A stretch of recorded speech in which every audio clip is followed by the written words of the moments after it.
नमस्कार. तर 2025 हे वर्ष भारतीय बाजारासाठी खरं सांगायचं तर थोडं आव्हानात्मकच होतं. पण आता सगळे तज्ज्ञ 2026 कडे मोठ्या आशेने बघतायत. असं का?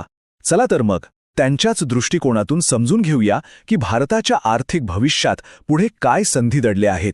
तर मग सगळ्यांच्या मनात एकच प्रश्न आहे की 2025च्या या सगळ्या उलथापालथीनंतर 2026 मध्ये भारतीय बाजारपेठेची दिशा नक्की काय असणार आहे?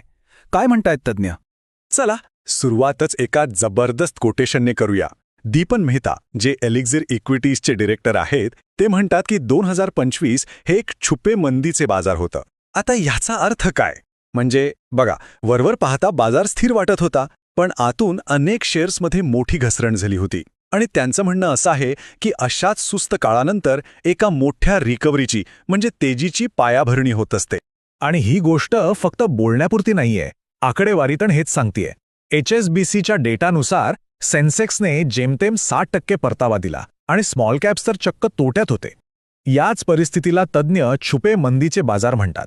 आणि इंटरेस्टिंग गोष्ट ही आहे की हाच काळ 2026च्या तेजीचा पाया ठरू शकतो, असं त्यांचं म्हणणं आहे.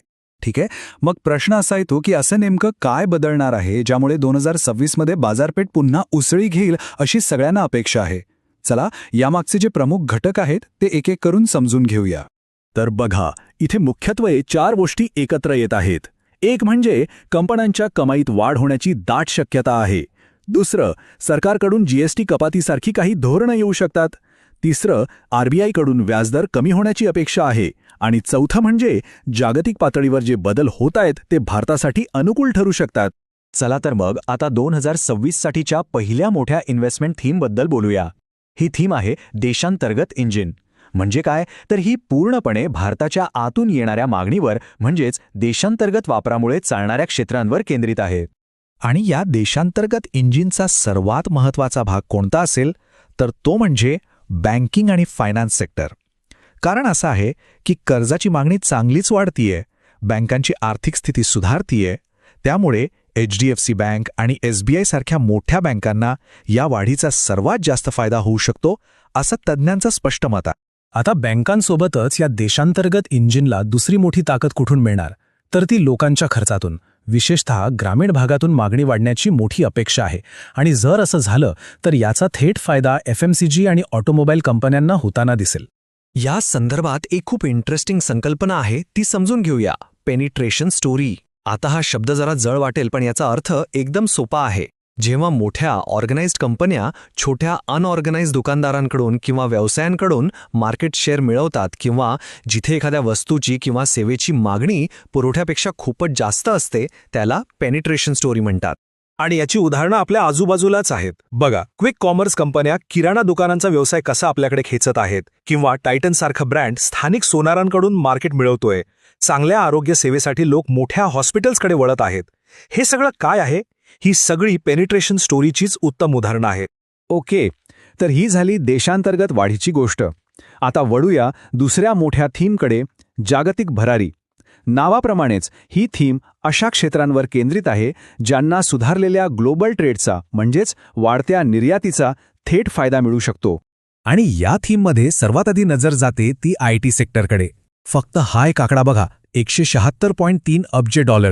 हो, गार्टनरच्या अंदाजानुसार 2026 मध्ये भारतात फक्त IT क्षेत्रावर एवढा प्रचंड खर्च अपेक्षित आहे.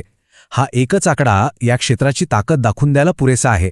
आणि गंमत म्हणजे ही वाढ फक्त वरवरची नाहीये.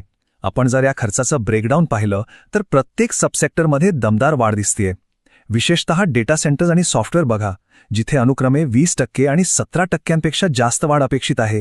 ही जबरदस्त वाढ आहे. IT नंतर येतं फार्मा क्षेत्र. इथेही चित्र इंटरेस्टिंग आहे.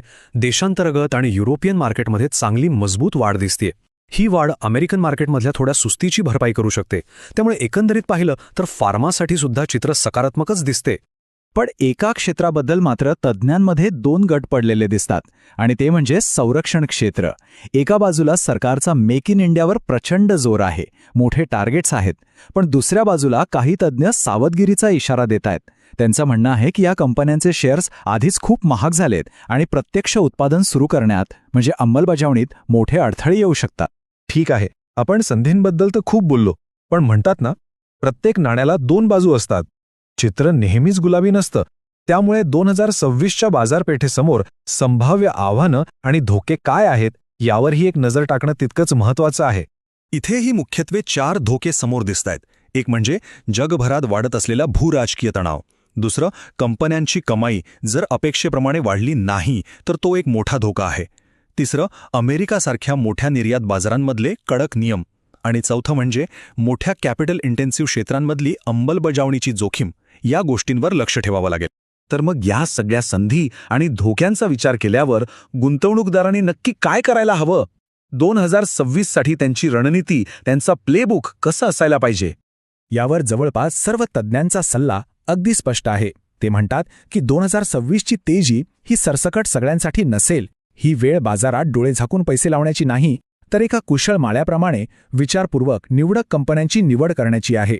ज्या कंपन्यांच्या कमाईत वाढ होण्याची स्पष्ट क्षमता दिसतीये त्यांच्यावर लक्ष केंद्रित करा. आणि सगळ्यात महत्त्वाचं, संयम ठेवा आणि त्या गुंतवणुकीला वाढण्यासाठी वेळ द्या. आणि म्हणून शेवटी आपण या एका महत्त्वाच्या प्रश्नावर येऊन थांबतो.